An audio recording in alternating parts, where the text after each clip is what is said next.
صلي على النبي عليه الصلاه والسلام. دلوقتي انا الست كلمتها وقلت لها ان انت ايه الشغل ده مش مجازي معاك وعايزين بعد شهر. عرضت عليا حاجه، قالت لي انا ليكوا عندي سفريه، هسافرنا الامارات انا وانت وهنشتغل هناك في شركه كبيره قوي تبعها. انت بتقول ايه؟ بجد والله؟ والله يا محمد. طب واللي احنا كنا هنعمله الذهب والحاجات اللي عندها؟ دهب ايه يا محمد؟ بقول لك هتسافر وتاكلها بالحلال. ما انا هناكلها بالحلال برضه. لا ده مش حلال يا محمد، انت تعمل جريمه عشان تعيش على قفا حد تاني بجريمه. وانا هموتها؟ ده يا دوبك هي برشامه ودواء بالغلط. ولا غلط ولا صح، احنا مش عارفين ايه اللي جاي. الست كده قالت لنا حاجه كويسه وحاجه حلوه لمستقبلنا. يعني الست هي اللي هتصفنا على حسابها؟ ايوه كل حاجه ودنيتها كل حاجه عند ابنها. كل حاجه على حسابها. وكلمت ابنها وقال لها خلاص خليهم يجوا ويقدموا الورق وكل حاجه والشغل موجود وبمرتب جميل جدا. حياة ابوكي بيتكلم بجد؟ ورحمه ابويا ما بكدب عليك. احنا لو سافرنا الامارات، اللي بيسافر الامارات بيرجع باشا. يا عم ده انت كفايه بس ان انت تبقى قاعد كده حاطط رجل على رجل، مش هتتعب في حاجه وقاعد على المكتب الدنيا حلوه قوي يا محمد. من غير ما افكر انا موافق. طب الحمد لله. يعني ناكلها بالحلال وسامحنا يا رب. انا والله العظيم كنت عايزك تعملي كده. قلت لك ان الله مع الصابرين. بس على فكره ما كنتش هسيبك، انا كنت بشد عليكي بس عشان خاطر الدنيا تمشي معاكي بقى، يعني بحاول اجمد قلبك شويه. والله العظيم ما كنتش طول ما انت في ظهري انا قلبي جامد والله جواها طيب، بس هي الظروف هي اللي اتحطت فيها شيطاني انا بنخليني انا نخش في حاجات عشان نعرف نعيش. انا بقالي كتير اهو شغال عامل دليفري. كل بني ادم وجواه تفكير شيطاني، بس الدماغ بقى نقدر نتغلب عليه. انا عايز اطور من نفسي، سقف الطموح عندي عالي، عايز اطور، عايز ابقى عندي وعندي واحده واحده. الدنيا ما اتبنتش واحنا لسه صغيرين وعايزين نلعب بقى بالبيضه والحجر.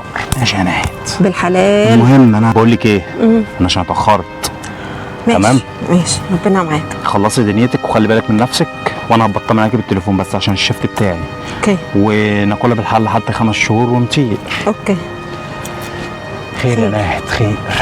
يلا الست ما تصحى. ماشي؟ ماشي تمام. خلي بالك منها. حاضر. سامحنا يا رب.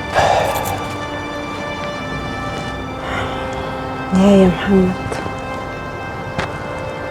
كل الشر ده جواك.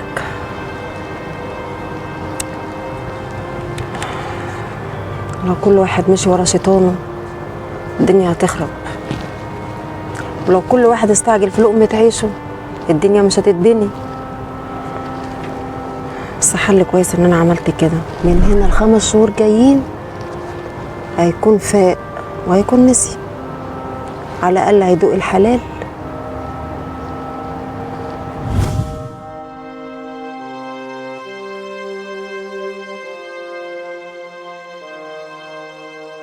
انا دلوقتي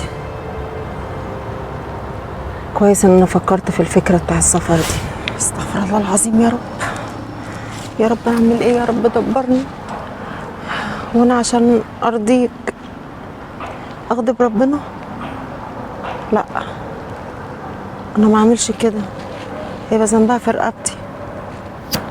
طب اعمل ايه؟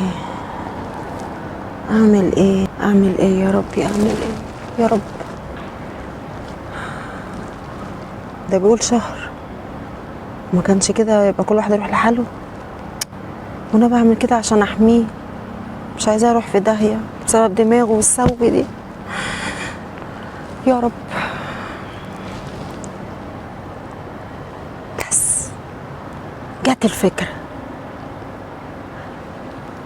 هقول له الست ده انا صدقت نفسي، يعني صدقت انه في سفر ودنيا وحياه تانيه. يلا كله خير، اكيد ربنا ليه سبب في كل حاجه، والحمد لله ان احنا ما اذيناهاش.